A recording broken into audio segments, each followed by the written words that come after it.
I can reach the stars. I think it's difficult to come up with one quality that I admire in Bill. I think, in fact, there are 12 qualities, and it starts with trustworthy and ends with reverent. I think he's really a fine example of the Scout oath and Scout law in his everyday life. So basically, he's always encouraged the Boy Scout motto, which is to be prepared. I think that he's really relayed that to the Scouts, and that helps us a lot. He was always smiling, and I sort of learned to take that away, that as long as you approach something with a good attitude and you're willing to work for it, you can make a good experience out of it.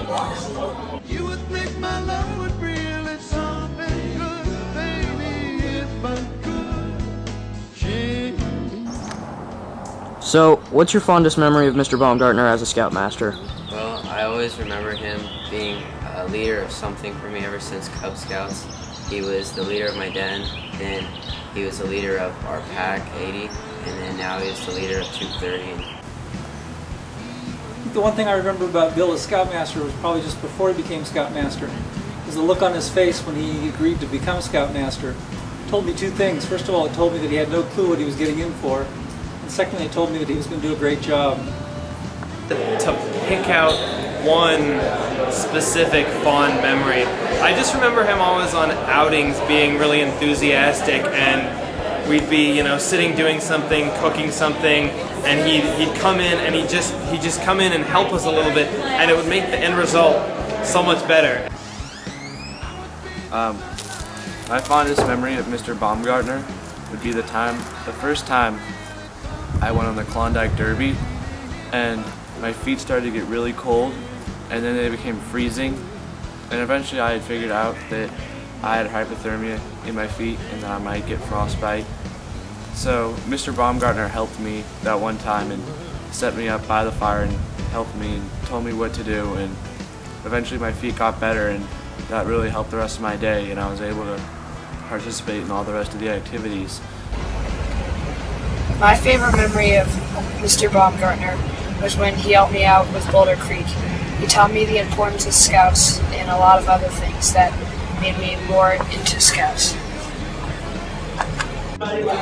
My fondest memory of Bill as Scoutmaster is the confidence that he gave to the young Scouts at every meeting when they were trying something new, when they were being promoted, advanced, when they got some new merit badge. He was always right there to encourage them before they got it and to congratulate them and thank them for their participation afterwards. So my fondest memory of Mr. Baumgartner would be on the Castle Rock backpack my second year, and I was talking to him around the campfire, and he asked me how different it seemed the second year around after I had already hiked it once, and this was the second time that I came up. And what I said was, everything seemed a lot smaller, and ever since then he's used it in maybe 10 of his speeches, and I think it's just great that he can remember something like that. Let's see, things he taught me, well, there's a whole bunch, there was all the Scout skills. One thing that Bill taught me was humility. The idea that no matter how good of a job you did, that somebody that's going to come along and can do a much better job than you did, make you feel quite humble about what you accomplished. And that's what Bill did for me. He taught me how to be a good leader and not boss around the younger Scouts. He taught me by example what a very good leader looks like.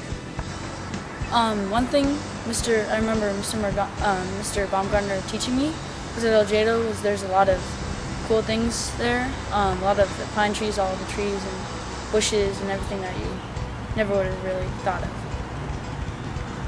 One thing that Mr. Baumgartner taught me was that it's not enough just to fulfill requirements in and of themselves, but it's also good to go the extra mile, to not just fulfill it, but to also fulfill the spirit of the requirement, really learning from it and getting that life skill down. And is that he taught me that I do care about the Scouts, and that's what we're all in it for, to see them grow and learn and grow into fine young men, and so that's pretty much it. Yeah. One of the greatest qualities about Mr. Baumgartner is probably his patience, because I remember I used to be really jumpy, hyper, and I couldn't really sit down and pay attention. And during my first Scoutmaster conference, I was really nervous, and he pretty much just sat me down. He calmed me down, he helped me out when I needed help, and he's a great Scoutmaster. Mr. Baumgartner was always really funny, and he made everything really interesting. A good leader, and he always knows how to get you inspired on what the next outing or wherever we go.